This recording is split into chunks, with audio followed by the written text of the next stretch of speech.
আফসোস লাগে, লাশ সামনে রেখে বলে যে এই ব্যক্তির 5 দিন 40 দিন কবে করবেন, কয়টা গরু আনবেন, কয়জন লোক খাওয়াবেন।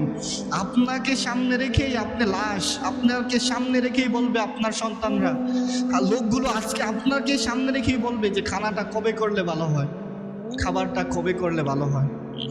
মানে আপনি যে একজন লাশ, আপনাকে সামনে রেখেই তারা খাবার খাওয়ার জন্য প্রস্তুতি নিচ্ছে। তো বলেন কার জন্য এই দুনিয়া সাজাইলেন? যাদের জন্য দুনিয়া সাজাইলেন একটা বারের জন্য তো তারা আপনাকে ঘরে নেয় না। মরে গেলে তো তারাই আপনাকে ভয় পায়।